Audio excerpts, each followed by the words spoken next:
Welcome, everybody. We got a small group here, and Gary and Lynn at home. Hi, Gary and Lynn. Glad you could join us. Last time we talked a little bit about, in Genesis 4, Cain and Abel, about their giving, and I didn't get far enough. We had a good conversation, and I just didn't get as much done as I wanted, so I'm going back to Genesis 4 tonight. How was church this morning? Missed you all? Excellent. I was glad Brian could fill in, and he's always happy to do that. Suppose I could stall a minute or two. Someone else might join us. I think, it's just 6 by that clock.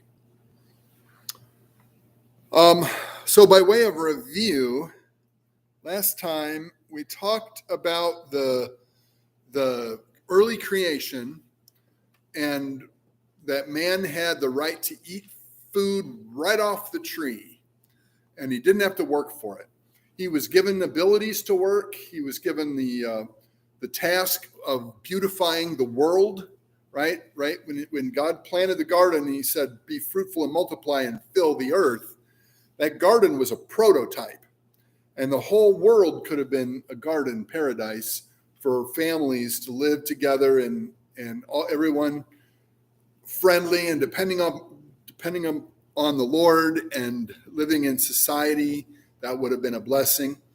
But of course, Satan showed up in the garden, and he's very clever, and he subtly deceived Eve, or the woman, I should say it was her name at the time, and she ate Adam, who was the one that mattered with the eating. Should have known better. He was told directly by God not to, but he leaned on his own understanding. He ate. I don't think he did it in an evil attitude. He did it because he was still somewhat confused, or he thought, if I get wise by eating this fruit, I could serve God better. Who knows what he was thinking, but I don't think he was just, I hate God, I'm going to eat this apple. I don't care that he said no. That wasn't his attitude, but that was the effect, because when he ate, he failed God's test, and his nature, which was created good, it was created perfect, was corrupted. And from Adam and Eve, he changed his wife's name to Eve, when the promise came that the seed of the woman would crush the head of the serpent. And so he took that to mean his wife was going to be the mother of the living, the people who have spiritual life, the godly life. And so he changed her name to the appropriate Eve. Names mean something in the Bible. They may not mean it exactly, but they spell it the same as a word, and it's meant to kind of clue you into what they thought of that person. We'll see that, because by this time, when Adam had relations with his wife, she conceived, and when she gave birth to her son, she named him Cain, saying, I have obtained a male child with the help of the Lord. Obtained, or got, is what Cain means. So Cain was given the name that, in my opinion, Eve was kind of pleased that she had this child as a gift to her, so she named him my gift, something like that, or I got. Later, she had Abel. Abel's name kind of means temporary. Not long. Yeah, exactly. And Abel kept flocks. Man was put in charge of all the creatures, and Abel was trying to work in the way that God had made for man to work. Cain was a cultivator of the ground, and that didn't have to happen until after sin, and God cursed the ground so that it would bear thorns and thistles, and it would be by the sweat of their face they would earn their bread. And Cain was kind of a man of the curse, so you can kind of see the stage set. They brought their gifts to the Lord. Cain brought some. I thought it was interesting that the early humans thought, I'm going to give something to God, because God obviously has everything and doesn't need anything from us, but there's something to the act of giving. Cain seemed to want a blessing. He gave, he thought, God's going to give back. Abel then comes, and his gift is not some. His gift is the firstlings and the fat portions. So basically, the quality of the gift that Abel gave was better. It's like Cain gave with some strings attached to get a blessing. Abel gave because he loved God and wanted God to be blessed. So God favored and appreciated Abel's gift, but Cain didn't get that kind of attention, so he was mad. So let's begin reading at the end of verse 5. So Cain became very angry, and his face was gloomy. Some translations say his countenance fell. He was angry, and he just became sullen and sad and morose, and he wasn't happy, and you didn't see his happiness on his face. Then the Lord said to Cain, "Why are you angry?" Something about God that we need to really let sink into our hearts is that God is not an abrupt disciplinarian. God knows what went wrong. He knows Cain is jealous. He knows where that jealousy will lead. And he knows everything about Cain. And Cain's attitude is bad, and it's showing up on his face. And God didn't confront him. God asked him, "Hey, why are you looking so gloomy?" I take that to mean God is willing to have a conversation with people who go wrong. He doesn't give up on them.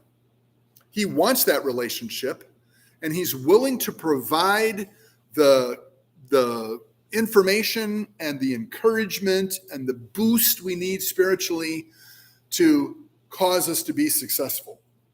But Cain was angry because he didn't get what he wanted from that gift he gave the Lord. And God's approach to Cain was very gentle, respectful, and offered him an opportunity to think before he would act rashly. And that's kind of the way God is. God loves us. God sees all of the flaws in us. He knows what our heart is whispering, where maybe nobody else knows, but God hears it. And he's not put off by it. He loves us. It's a problem. He gives us his book, right?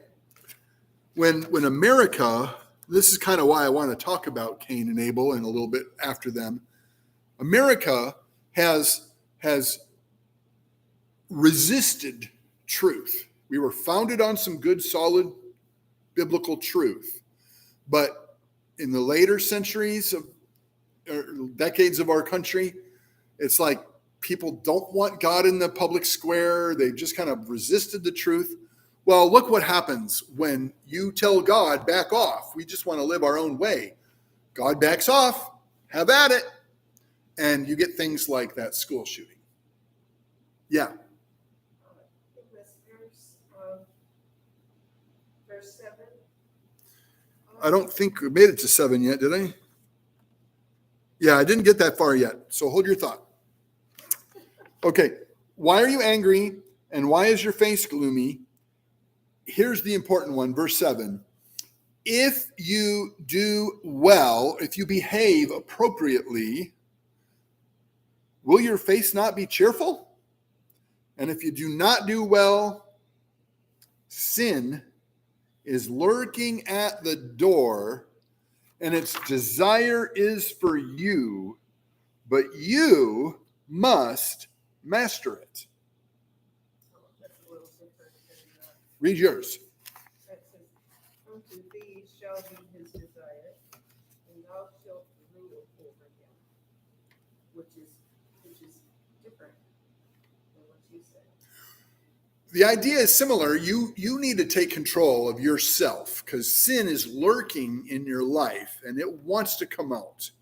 And it will ruin your relationships. It will ruin the world. And that's basically what politics is. It's sin. Bottled up inside of arrogant people that get a little bit of power and it goes to their head and they make these decisions. They might fool themselves. They might fool others into thinking that it's all for the good. But really, there's very, very rare examples of godly men and women who are in leadership. It's very, very rare that politicians don't lie, tell you the straight truth, take responsibility for what they do wrong. And, you know, there's a few you can think of, Daniel and Joseph and, you know, maybe two in the Bible. Maybe David in some regards.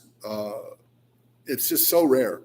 And so God comes to Cain and tells him, sin is lurking at the door. What image does lurking at the door bring up in your mind?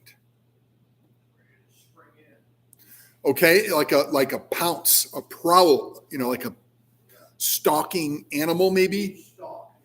Okay. Anything else?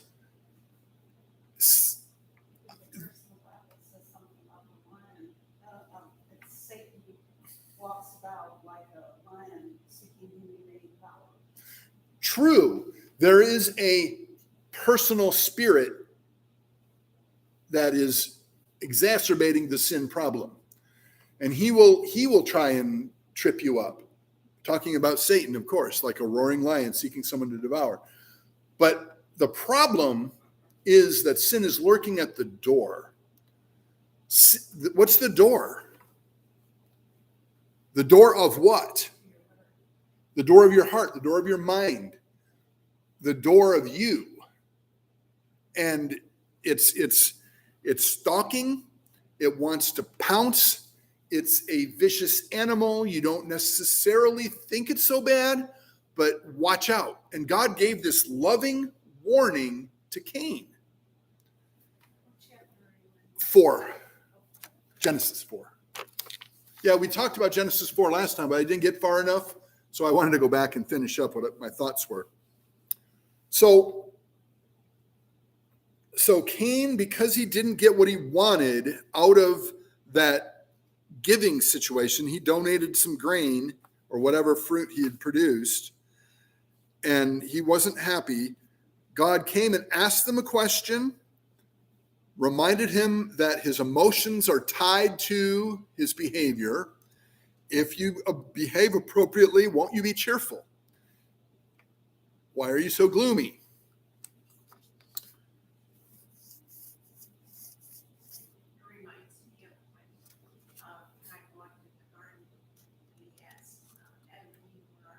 Yeah.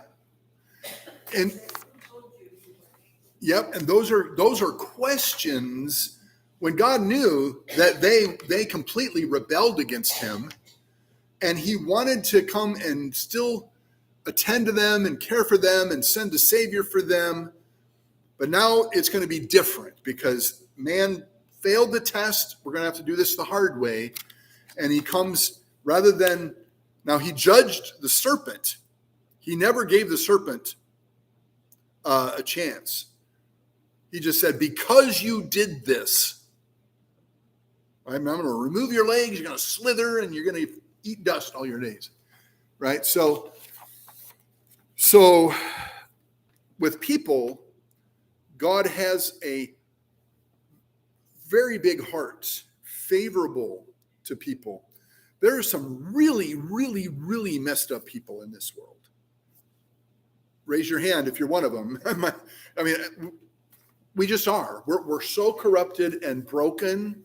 We're not functioning the way we should. And our initial gut reaction to problems is either something selfish, usually. You know, it's we can be very, very selfish. Yeah. But just before we lose our temper over something that happened and we let it like that, there's this little voice that says, "See, I told you." Yeah. That's his favorite line. And then after you said it, then you get mad. So Adam and Eve rebelled and sent all of humanity into corruption. Cain had a rotten attitude when he didn't get what he wanted from giving something to God. And What I want to make understand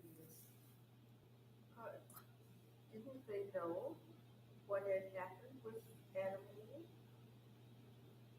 oh, sure, the garden was still there and you couldn't go in. You could see the tree of life, but there was an angel guarding the way so no one could eat from the tree of life.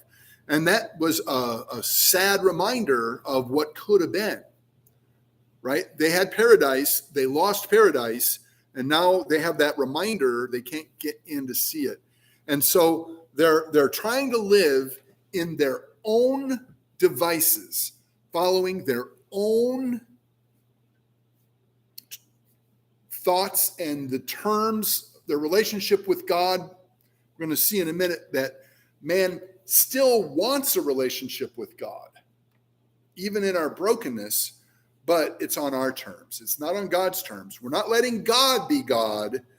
We're letting God be servant, and self is God. Self does what it wants and expects God to bless it, right? That's been the story since Cain. So let's go on to the story a little bit more.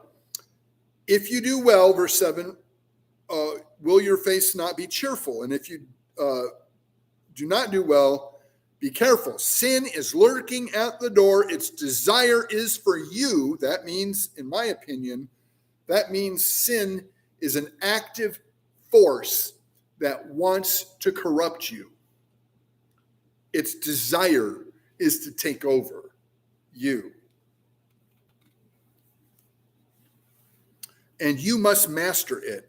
You must learn to control the urges of sin. If you don't, in your anger, you may rise up and kill somebody. That's an implication of this. You must learn how to control yourself in the midst of this. Okay, then Cain talked to his brother Abel. Notice the text says his brother. His brother means he has a relationship with another person in his family. Cain talked to his brother, and it happened that when they were in the field, Cain rose up against his brother Abel and killed him. Sin was lurking, and he did not master it.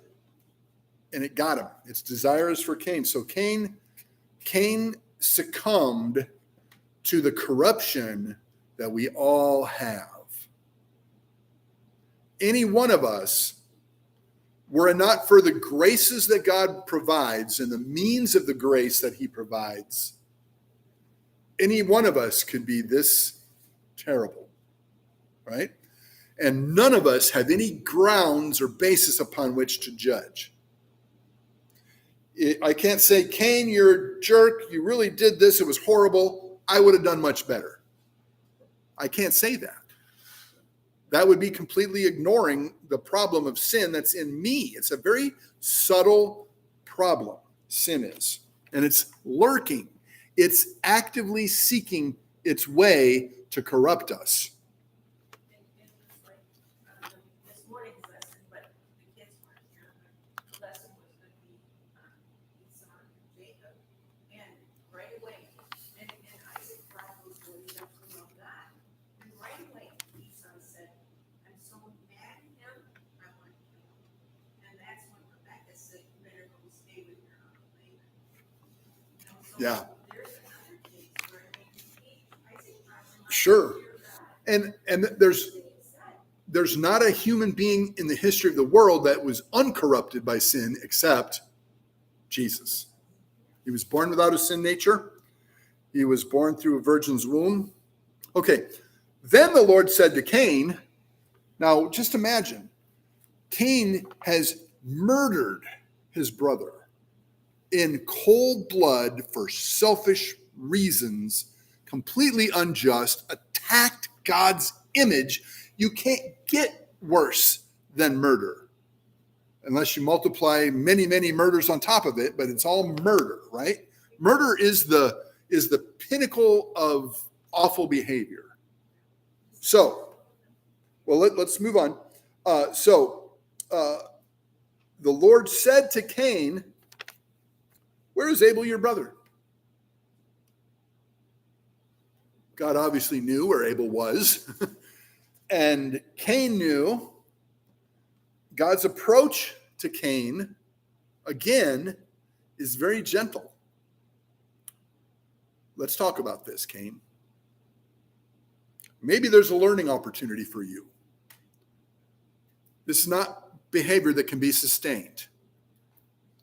If your behavior multiplies across humanity, I'm going to send a big flood. I'm going to wipe it all out because it's just not worthy to live. So let's talk about this. Where is Abel, your brother? He said, I do not know. Am I my brother's keeper? So Abel was a keeper of sheep or goats or whatever the animals were that he had flocks. And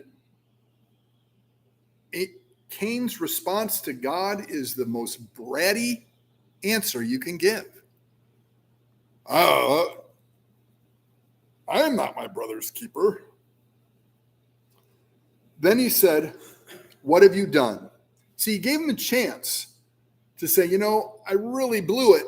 I was so angry. I didn't master sin. It came and got me. I'm so sorry. I killed my brother. What can I ever do? I'm such an awful person. He could have done that with that, where's your brother? Now he says, what have you done? The voice of your brother's blood is crying to me from the ground. So God is a God of justice.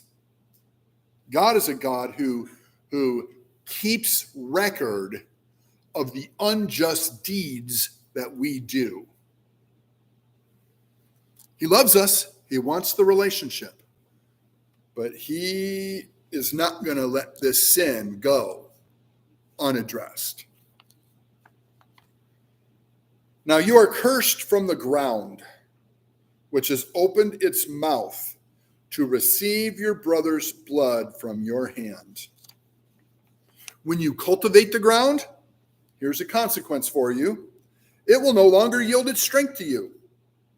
You will be a wanderer and a drifter on the earth. I'll tell you one punishment that God could have dished out justly. He could have just struck Cain dead right then and there. But God is patient, gentle, loving, and when we sin and God provides a consequence, the consequence is proportionate and just. Cain was a tiller of the ground. That's how he earned his living. That's what he put his trust in to survive, his farming skills. God said, you know what? You got into such trouble because you were depending on the wrong thing and you gave the gift from the ground and your brothers gave it appropriately, and because you did that, it led to you killing your brother. So I'm taking away your farming. That you're going to have to figure out how to live. And what was his thought? Cain said, you're going to be known as a murderer to your family, and everyone else that comes along is going to remember you're a murderer. And you're not going to be able to go off somewhere and build a farm and just live a hermit's life. You got to figure this out. Cain said, my punishment is too great to endure. I mean, it was kind of bad what I did to my brother. when I struck him down in the field. But I don't want to be a wanderer. I don't want people to hate me. You have driven me this day from the face of the ground, and I will be hidden from your face, and I will be a wanderer and a drifter on the earth. So he's starting to think through the kind of trouble he got himself in, and he's holding God responsible for his misery. Nobody's going to like me. You're not going to be a good friend. You're not going to be in a relationship with me. Someone's going to come along and hate me and kill me. And I will be a wanderer and a drifter on the earth, no friends. And whoever finds me will kill me. So the Lord said to him, therefore, whoever kills Cain, vengeance will be taken on him 7 times as much. And the Lord placed a mark on Cain so that no one finding him would kill him. So God said, okay, I will soften your punishment. The consequence of your sin is now not going to result in what is completely just. So one of Abel's friends kills you. We're going to prevent that by putting some kind of a mark on you. I don't know what that mark was or what it looked like, but it did warn people not to kill Cain. And so it preserved his life. Then, after getting some mercy, which he did not deserve, which none of us do, rather than feeling ashamed of what he did, grateful for a softening of the punishment, now he says, I don't think I'm going to comply with the Lord's punishment. He wants me to be a wanderer. He wants me to go around and be a vagabond and not have any friends. And so then Cain left the presence of the Lord, and the next word is settled, and settled in the land of Nod, east of Eden. He was supposed to be a loner, a drifter, no friends. He said, enough of that. I'm going to get with my buddies who are also jerks like myself, and we're going to have a society, and I'm going to settle down and have a life that God's preventing me from having. He's thumbing his nose at God still.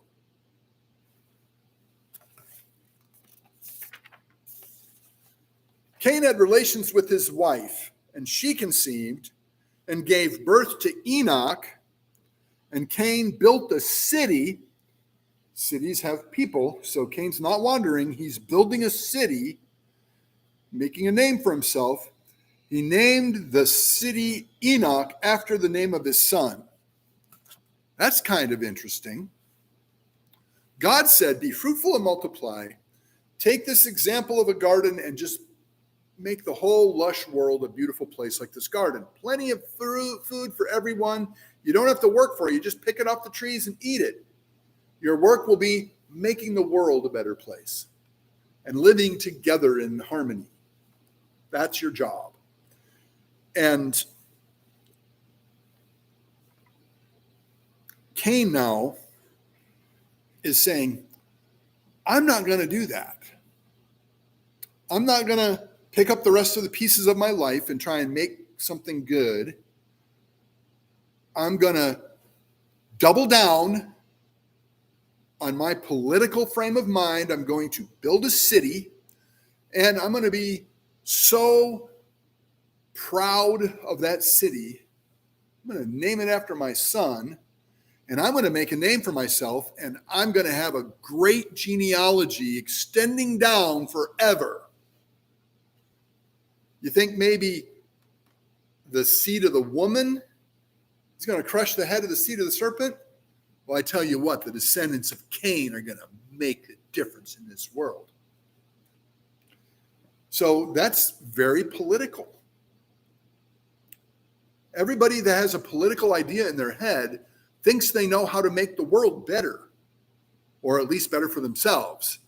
And I'm sure I'm sure even the worst politicians have some good intentions with their policies, but they're incompetent. Man cannot turn this world into a garden and live in paradise and harmony. We have sin, and the sin just prevents us from solving our problems. There are no political solutions.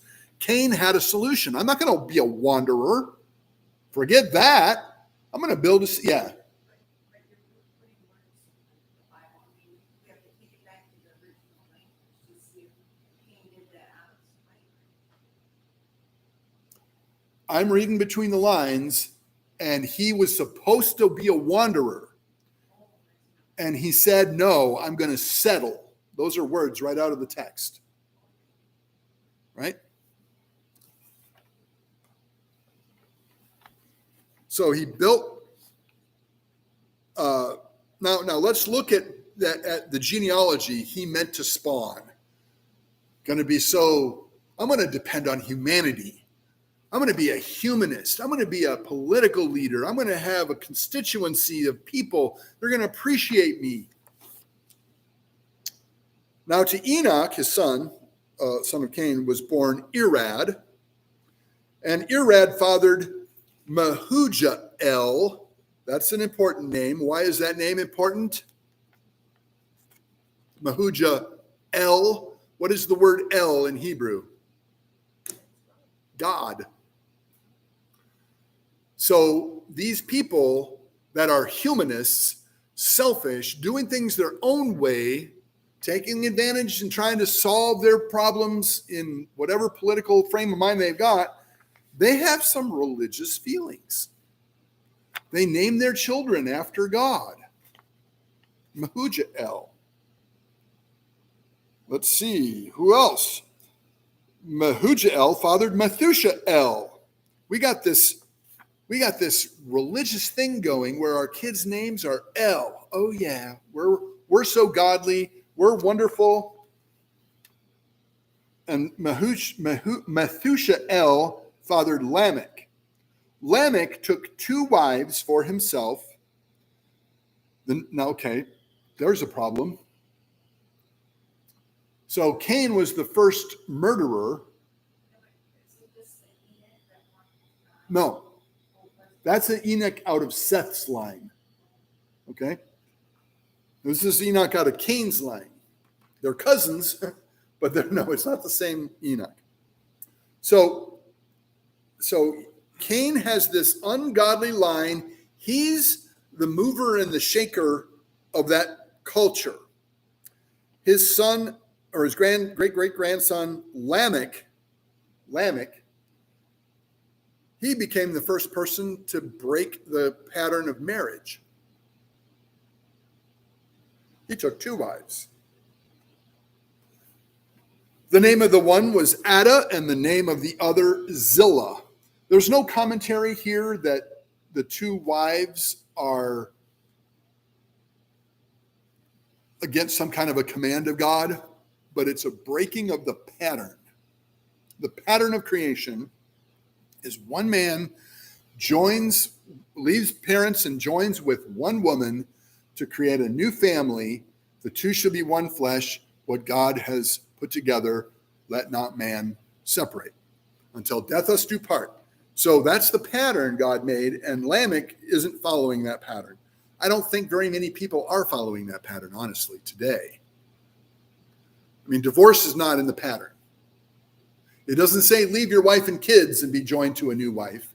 It says leave your mother and father and be joined to your wife. Glued. So because of sin, marriages break down. Because of sin, plural marriages happen. It's just not following through the pattern. And man's comfortable doing things his own way. Now, God is also very merciful about that. Right? In the Old Testament, Deuteronomy 24, God allows a protection for the women when the men want to divorce them. He's not cracking down on divorce. He's saying, hey, guys, your hard-hearted husbands, you need to at least write out a certificate and give it to your wife so she can show that she's not at fault. So that was a kind of a softening of the blow on women when they were abandoned by their husbands. Jesus came along later and said, Moses allowed you to have divorce because of your hardness of heart, but that's not the way it was from the beginning. So there is a pattern that matters, and man keeps messing that pattern up. And the corruption that's right down in the level of our DNA causes us to have differences than what is normally going to be. There's birth defects and diseases from birth, and I'm wondering if certain aspects of your inner self, personality-wise, come out different than originally planned. In other words, a male could be born with a very feminine nature, and a female can be born very athletic and with a more of a masculine nature. That in a perfect world, people would probably be comfortable in their skin. In an imperfect world that's been cursed for 6,000 years of sin, who knows where that's going to lead? Again, we cannot judge. We love everybody. We welcome everybody. When I mentioned last week, what do you do if a guy comes into your church wearing a dress? And Nina yelled out, say, hey, glad to see you in church. And that was the right answer. That was the right answer. We don't bully people into dressing like us and then expect somehow that that's going to be good for them spiritually. What we need to improve spiritually is exposure to God and his Spirit and his word, right? So when America says, we don't want too much of this Bible around, and we want to take the Christians and sweep them off to the edge of society and make them unimportant and call them religious nuts. And we certainly don't want our school system to ever have to face a Christian coach that might pray before his game. When we just basically tell God, get out of here, God's not going to bully his way in. He's going to respect our choice. And as a society, we push God away, we get godless activities such as school shootings. Yeah. But God's always there with his gospel, calling us to himself, right? He sent his son to be our savior. And we, in our sinfulness, push him away. Don't care. Now, hopefully, where we're exposed to the truth, the Bible, and we pray and we fellowship and support each other, hopefully we're learning and growing. Hopefully God is boosting us to have a better life than what we could have. Not our credit, his credit, our blessing, right? We're blessed because he's good. And so I would just say, don't judge any of these things. If you want someone to straighten out, I know, Lula, you have shared about your grandkids,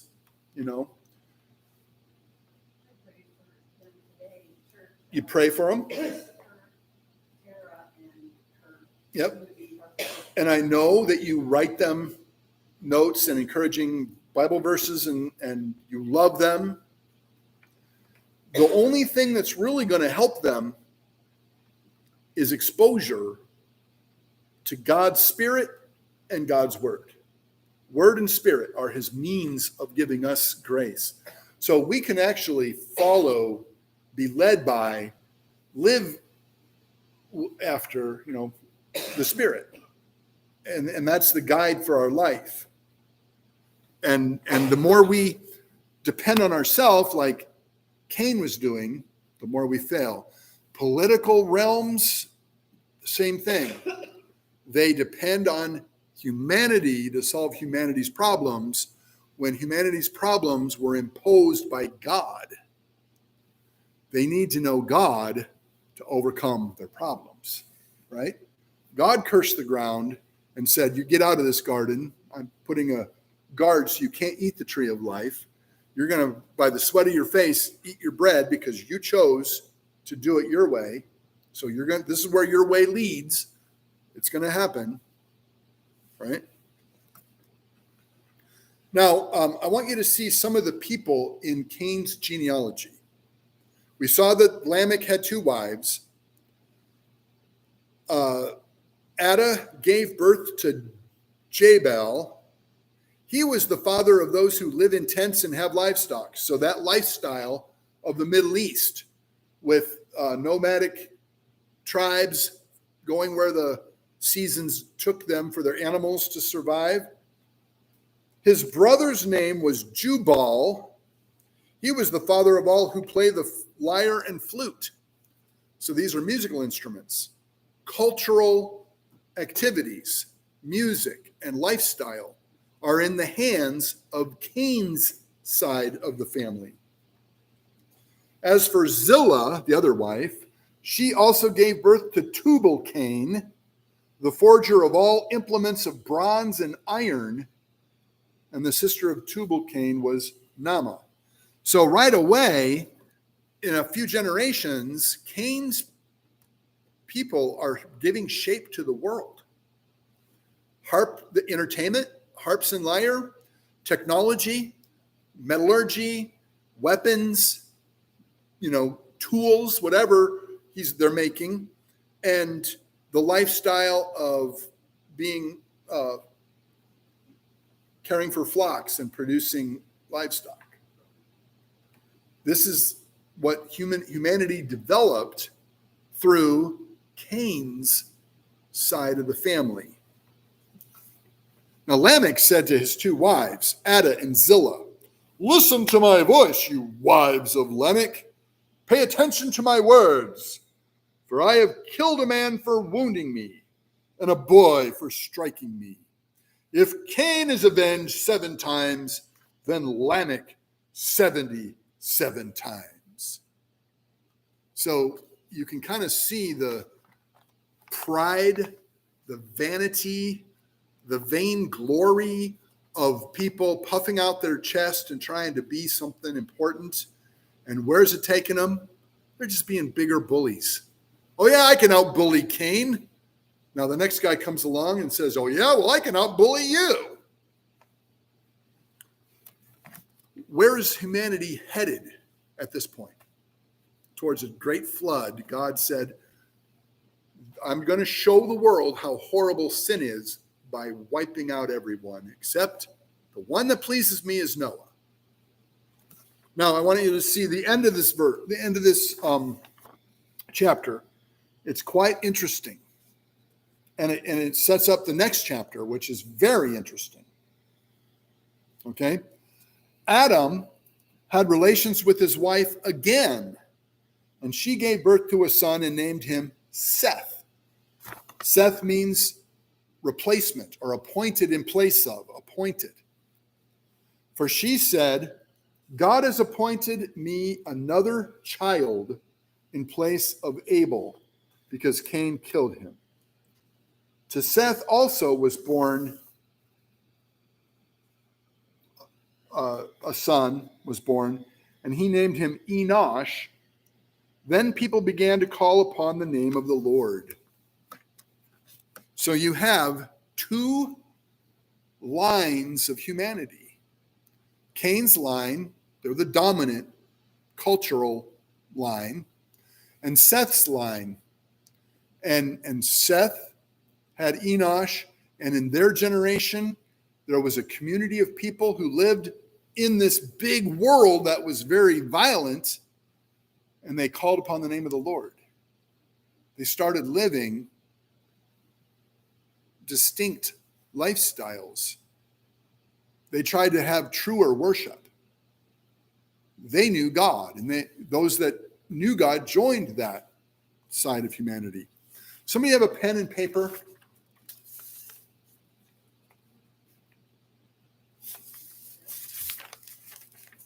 want to go through some names with you because this is pretty interesting.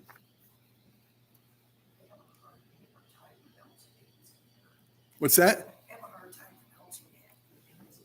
Yeah, and we don't even know if we're pronouncing them right, the way they were pronounced back then. So we just go by what it looks like. Okay, Judy, I want you to write down some words for me if you can.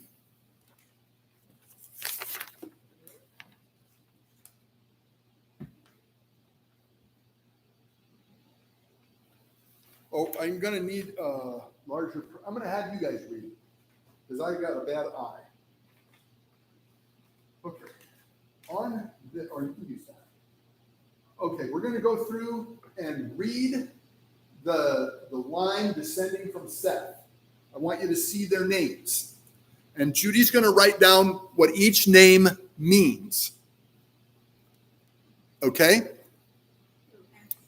Yeah. What does this lesson have to do with not showing prejudice to someone who comes in our congregation? Well, I suppose you could make a connection. That's not really my point. I want to show you something kind of cool. Yeah. No, my point is to show you how man gets himself into trouble. Right? Cain's example, and on through his descendants. Now we have a community of people who are calling on the name of the Lord.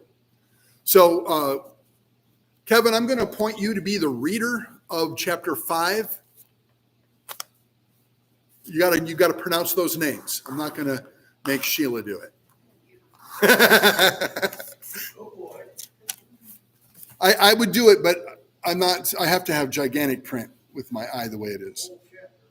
No, we're going to go through the names of the genealogy.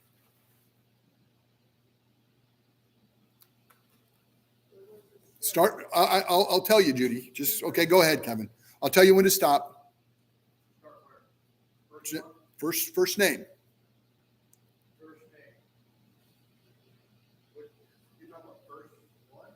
Verse 1. This is the book of the genealogy of Adam. Stop. Adam. What does Adam mean? Man. Write down the word man. Okay? And the day that God created man, made him in the likeness of God. He created them male and female, and blessed them, and called them mankind in the day they were created. And Adam lived 130 years, and begot a son in his own likeness after his image, and named him Seth. Seth. Stop. Okay. What does Seth mean? We just heard it. Appointed. Seth means appointed. Cain killed Abel, and God gave a replacement. He appointed another son to take Abel's place. Okay? Man appointed. Go. After he begot Seth, the days of Adam were 800 years, and he had sons and daughters. So all the days that Adam lived were 930 years, and he died. Seth lived 105 years and begot Enosh. Okay, stop. Enosh. What does it mean in Hebrew? Mortal.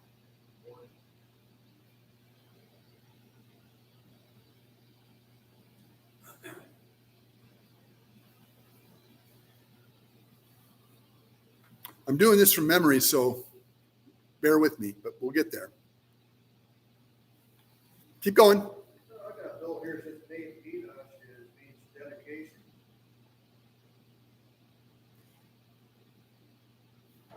It could. The words have more than one meaning. Okay, now let's see. Verse 7. After he begot Enosh, Seth lived 807 years and had sons and daughters. So all the days of Seth were 912 years, and he died. Enosh lived 90 years and begot Canaan. Canaan. Sorrow. Man appointed mortal sorrow.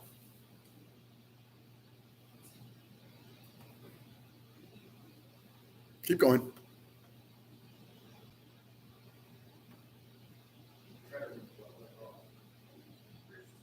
Canaan. Verse 10. After he, no, I'm not trying to write this down. After he begot Canaan, Enosh lived 815 years and had sons and daughters. So all the days of Enosh were 905 years, and he died. Canaan lived 70 years and begot Mahalalel. The blessed God. The blessed God. Man appointed mortal sorrow. The blessed God. What was that again? Man appointed mortal sorrow. The blessed God. The next name is, you can just read the names now. We don't need to go with the number of years. I thought you said that this was the inside, and you said that they should name it after that. I didn't say that. Okay. Man appointed mortal sorrow. The blessed God. Next name is Jared, right?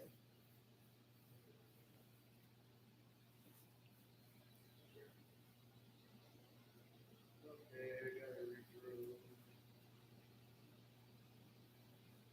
Okay, the next one that was born was Jared.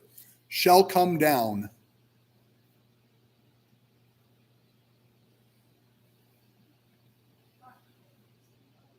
Huh? I said I thought my grandson named was in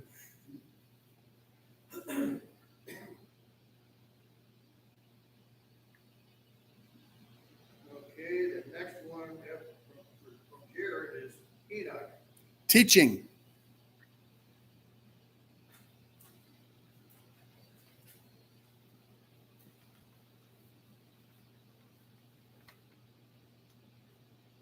Okay, Enoch begat Methuselah. His death brings. The year that Methuselah died, it brought the flood. Or you could translate it, when he is dead, it will be sent. Methuselah. His death brings. Next name is Lamech, if I'm not mistaken. Let's see.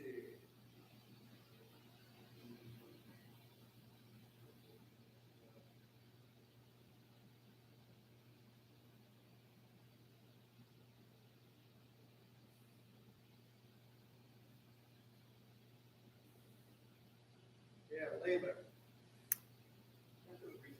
The despairing.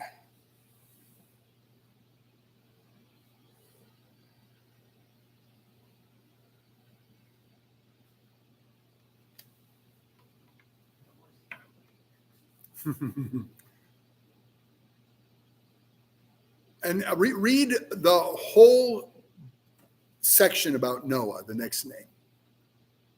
Okay. Lamech lived 182 years and had a son. He called his name Noah, Saying, saying, no, he said something when he named him Noah, right? this one will comfort us concerning our work and the toil of our hands because of the ground which the Lord has cursed. Okay. Some people say rest will provide us rest from the curse. Noah means rest or comfort. Go with word rest. Okay. So we have 10 names. Judy, will you read them back to us, please? Like it's a sentence. Read the name and. No. Just the English. Okay. Appointed. Man. Starts with man. Well, he said not. No, Adam was first mentioned. Yes. And it means man. Appointed. Man appointed. Enoch. Don't say the name, say the English word. Mortal. Man appointed, mortal. Canaan. Sorrow. The blessed God Yes. shall come down. Jared. Jacob. Come down. Teaching. Enoch. Teaching. His death brings. the despairing rest.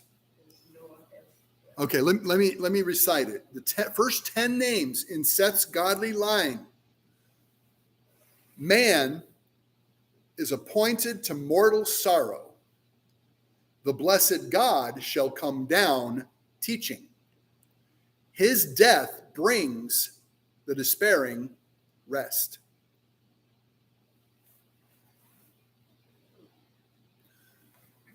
So you have, just like you have now, right from Genesis, you have two cultures, or a culture and a counterculture living side by side. You have the powers that be in the world that tell you what matters, that tell you how to do things, and force you to comply, and have political attempts to solve problems. This is the world, all depending on themselves, which are corrupt sinners. Then you have a counterculture, people who were translated out of the kingdom of darkness into the kingdom of his dear son, who are a community within the broader culture, who are calling upon the name of the Lord, who are trying to live for the Lord, following the Lord, not putting their trust in the politics, not putting their trust in money or economy or whatever. They're focused on the Lord. Genesis was not the first book written of the Bible.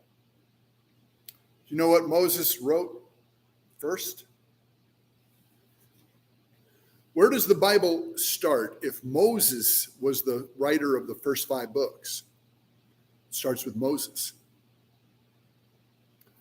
The book of Exodus is the basis of the Old Testament. The book of Exodus is God rescuing his people out of slavery and making them a distinct, peculiar nation for him.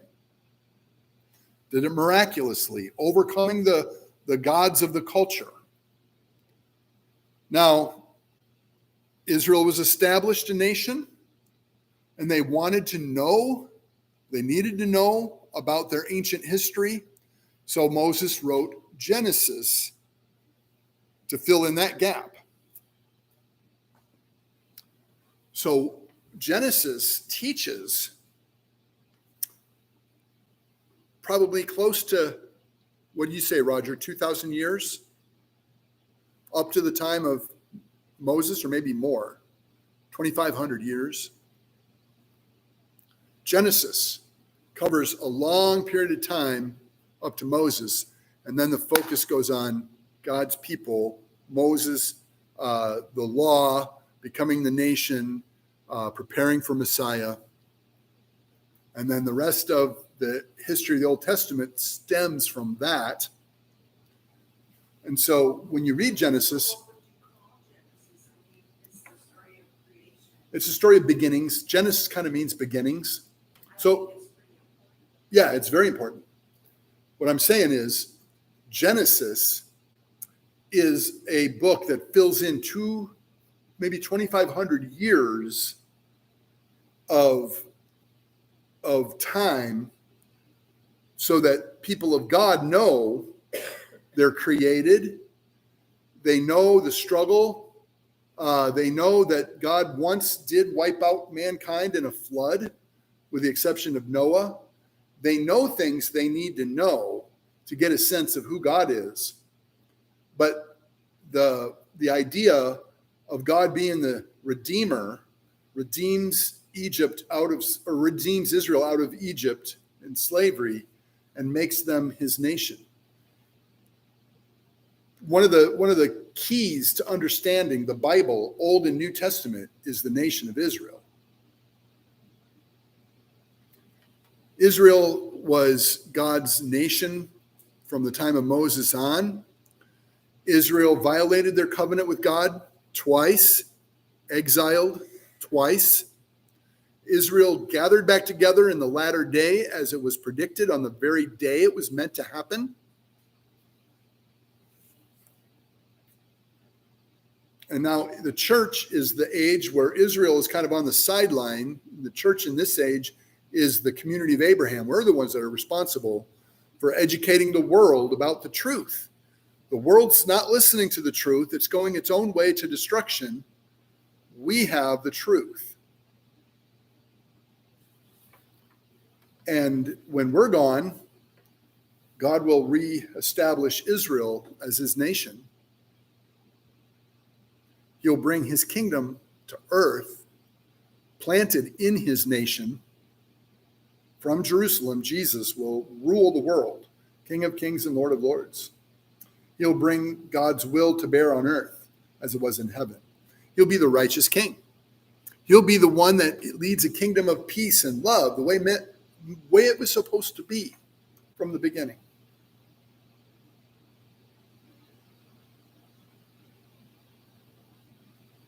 Yes. And some of us, they talk like, it says they lived a long time. Sure. But some of them, it says, like Cain lived 70 years. How come some lived? He had his child at 70. He lived after that. Yeah, he lived 70 years and had a son. Then he lived another bunch of years after that. But in some of it says they died. And Yeah. they died like 65. No, all of them lived hundreds of years. Every one of them in that genealogy lived hundreds of years. Doesn't mean everybody lived hundreds of years, but they did. Now, why would Moses, put yourself in Moses' shoes? You're leading a nation. This nation needs to exist for 1,500 years to bring about the Messiah. Why would you give Genesis a line of evil people and cultural tyrants stemming down from Cain alongside another godly line of people stemming down from Seth? Why was that detail included when Moses' life story is is Exodus, but he's writing the first 5 books of the Bible? Yeah, true. That leads up to the enslavement into Israel, into Egypt, right? The last part of Genesis is they end up Joseph is sold into slavery, and then the first part of Exodus is a Pharaoh rose who knew not Joseph, and he oppressed the people, right? So think of Moses as the one who Exodus is his life story, and he's given the responsibility of teaching God's people how to be God's nation and stay God's nation faithfully for 1,500 years until Christ comes, or longer. He generation after generation. One of the stipulations: don't marry outside of the faith. Don't take those surrounding cultures with their gods and marry their daughters and give your daughters to them in marriage. Don't intermarry. Stay intact. Have believing wife, raise believing kids. Teach them in their going and their sitting down and their rising up. Nail them at the doorposts of your house. All these stipulations of the law. Yeah, I think Noah probably did try to convince people. And he was treated probably pretty horribly because he wanted to build a boat that didn't make any sense to anybody else. Right. So the point is, you have 2 groups of people. Always. You had Israel and the surrounding nations. Today you have the church and the world. Back in before the flood, you had Cain's line and Seth's line. At the time of the flood, it was Noah and his family and everyone else. God sees us in relation to our community. We're born into Adam's community. We're born into the world that's on its way to destruction. We're born with a sin nature, And when we trust in the ways of the world, we add to sin upon sin upon sin. When we are translated out, salvation by grace through faith in Christ alone, when we're translated out of the world, we repent. We leave the world behind. Now our family, our new identity, our community is God's, Christ's church. And we have to live in a way that perpetuates the gospel for generations to come. And the world's not friendly to the gospel. So we need to be serious about living out the gospel, advancing the gospel, rescuing souls out of the world so that they can come into the community of new life. Well, I think that Lula and I both found that people are very hungry for the Lord. Yeah, some of them are. And They're not always persecuting us. I wouldn't say they're always persecuting us, but certainly the world as a culture is under the influence of demonic forces in governmental realms. No, it's because they've been given that right by Adam. Adam was supposed to be in charge of a humanity that would do all of that in a godly way. Satan stole that birthright from Adam. And so Satan is now the prince and the power of the air, the spirit that works in the sons of disobedience. He is the God of this age. And his dominion or his demons are messengers of Satan, masquerading as messengers of light. Yeah. But, how do you get young people to want to go to church? Like, I keep telling Jared, he's so good about writing the scripture, telling how it feels. And I know. feels it from the heart of God. He's got a lot of gifts. You can take your children and go to church. And he goes, Grandma, that's the plan when they get older. I said, no, you I need know. to do it now. I know, and I think some of the problem is we've made church irrelevant to that generation. You're talking to us. You're preaching to the choir. They have to remind you. We have made church irrelevant. Partly through preaching rules rather than the love of Christ, right? Probably some other things too. We got the greatest message in the world. I get a huge kick out of this church, and as loving as it is, we need to figure out the language, the methods to really be relevant in a way that will get people to notice. It's somewhat of a losing battle. We're told that perilous times will come and it will be kind of worse and worse and worse until the Lord raptures us out. And then it gets really bad. And then Christ comes back and fixes everything. But while we're here, as long as the Lord has us here, we need to figure out how to get the kids into church. We need to be making, I'm not saying fun, because that's not the gospel, but we got to get out beyond these walls and engage people in a way that reaches them. It's not an easy task. It's important. And I think Moses wrote Genesis the way that he did to lay the foundation for God's people to live as God's people, letting God be God, not taking the reins ourselves, and not putting our trust into man. All these things. You follow Cain, you follow right up through the flood, and you see these godly people living in the midst of a dominant culture that is hostile and harsh. I've really been bothered by the school shooting. For one, the hatred that's been spewed against the police, the Bible calls the police God's ministers, right? So they get disrespected.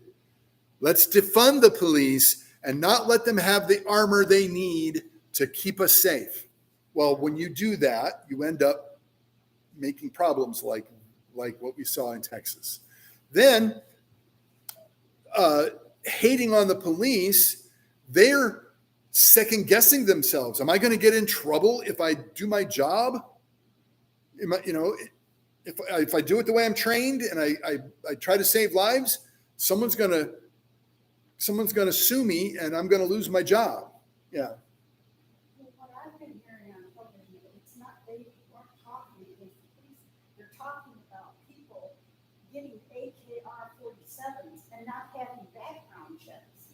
We should Everybody has background checks. But do you think it's right for an 18-year-old to be able to walk into a store And you didn't even have a license. I don't know. I don't know what policy should be implemented. I would say you can't drink until you're 21. Maybe there's something to that. No, but he couldn't buy alcohol until he's 21. So if they restricted buying firearms until you're 21, maybe that's a good rule. I don't know. There was no limit on the ammunition either. There was no limit. Well, there's no limit in Texas. You can go in. I think it's probably a good thing to have plenty of firearms with plenty of bullets in the hands of people who are willing to protect and be law-abiding. People that have mental illnesses, yep, and there's laws on the books already. People with mental illnesses should not have them. Like my husband, I don't want to have a gun. He could get mad at me and shoot me. Sure.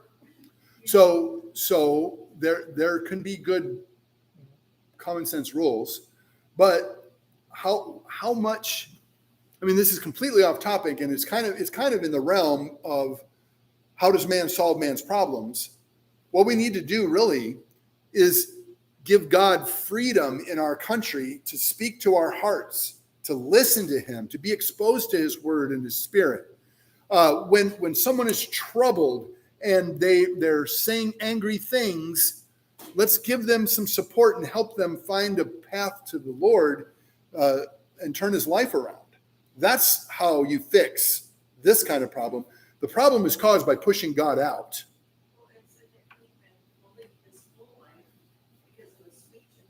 Sure, that could very well be, and And the parents of that boy that shot those 4 kids, the parents went there that day when he had that gun in his bag, and they could have taken him home. They could have got it out there, and they said, "We've got to go back to work." They weren't even. I wrote it on Facebook. They were parents. They weren't even concerned about what was going on with their son. Yeah, They were too concerned with their lives. Well, I don't know that we can judge that. Well, that's what they said. Yeah, Yeah. I don't think the court's been done yet. I don't think that. Yeah, and I don't. If the court has sentenced them to a violation of the law, I hadn't heard it yet. What part?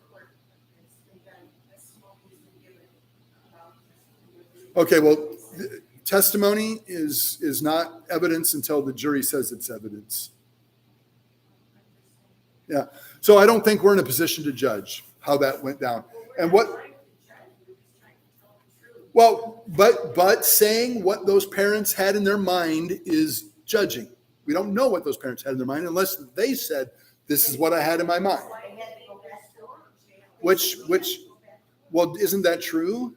Don't parents have to go back to work? The school could have confiscated the guy's backpack, or the school could have, I mean, who knows? I don't think it's wise for us to jump in and try and solve the problem. If we were in court and we heard all the evidence, then we could participate, but we don't know. Let the jury decide. Pastor, I was wondering, I've been hearing why, and I thought to myself when they first told it, when those children were killed down there in Texas, why did the police wait almost 90 minutes before they went in? Because they were not given the ballistic armor they needed. They would have been sitting ducks. But there was, now, out in Oxford, I think that, Sheriff Bouchard said he went right, they went Yeah. right in. I think the policy should be go right in. When we go They to- also admitted that they made mistakes. Yeah, when we go to war, we don't stand back and say, No, okay, but you can't put all the blame there. If they're not allowed to have the tools they need to protect the kids, well, they said the one leader didn't tell them, he should have told them to go in. And I- they showed them running to it, yeah. and they were helping. Yeah, and thank goodness for the one that did go in from the border guard. He said, I'm going in there, and he got him. He was, Yeah. Yeah, it's horrible. well, And parents were telling the police, that was, get in there. Do you hear those shots? Those are kids getting shot. one of them that was a border patrolman or whatever, his grandchild got killed. And- Wow.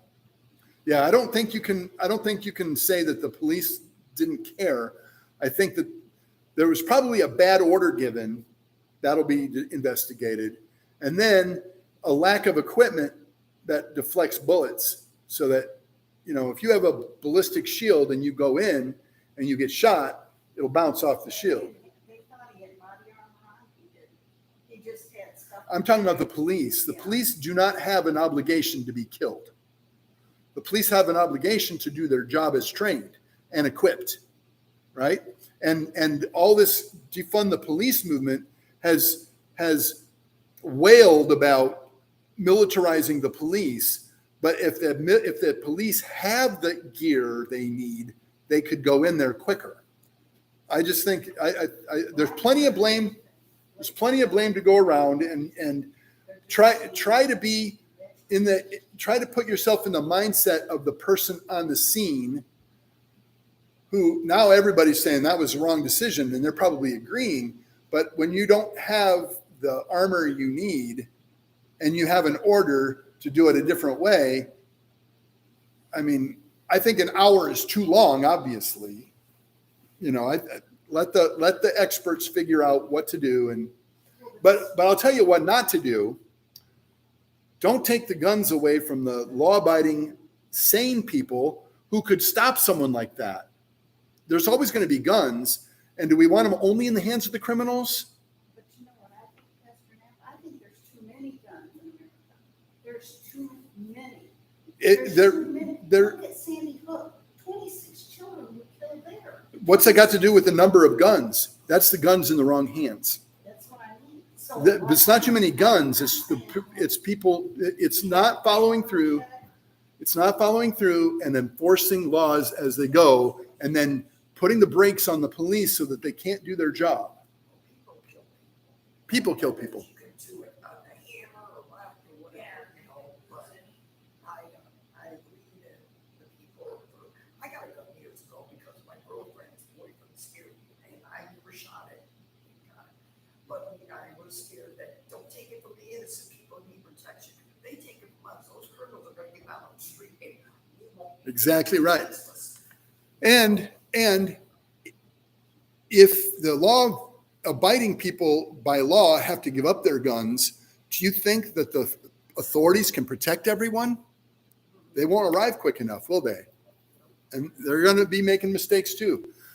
You put your protection in your hands the way you see fit, according to your rights. And the Second Amendment is a right given by God. The right to bear arms shall not be infringed. That means the right was there, and the laws cannot be made to infringe upon those rights. So the right's given by God, and the Congress is not allowed to take it away. That's the Second Amendment.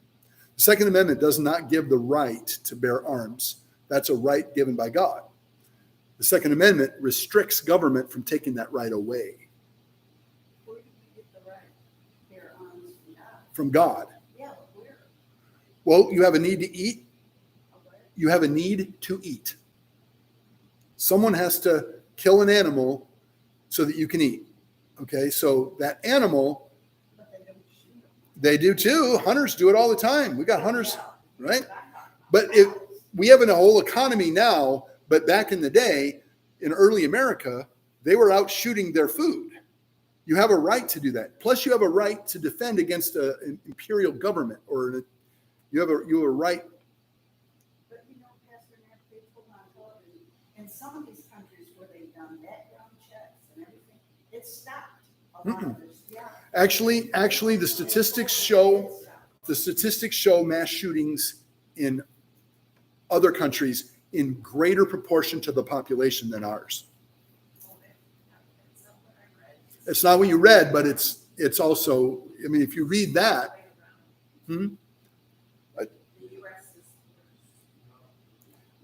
U.S. might seem worse because it's so much news, and I mean, you don't hear about a lot of the shootings because they don't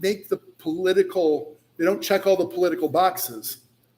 If they can pin it on people that they want to demonize, they'll put it on the news. But look at not very many kids are getting shot in schools by these mass shooters compared to how many kids are being killed by weapons in inner cities. And they're not, that doesn't become the political problem, but that's way more number of people being killed by guns. So yeah, it's horrible. It's always horrible, but it's what you expect to happen when you push God out. But now it's like, here and I went to Ridley last night, and they said on it, look for your exits. And I was thinking in my mind, yeah, what if somebody come in here and wanted to start shooting like they did in Aurora? And so I looked for the exits. I told Gary, there's one there. But that's sad. We have to look for exits. We have to think what we're going to do. Well, why is it happening? Why is that the case? Because they push God out of That's the original cause, and the violence is a symptom. Yeah. Let's quit. Oh, it is. It's late. We should be discussing some items during Bible study. Yep. It was kind of a tangent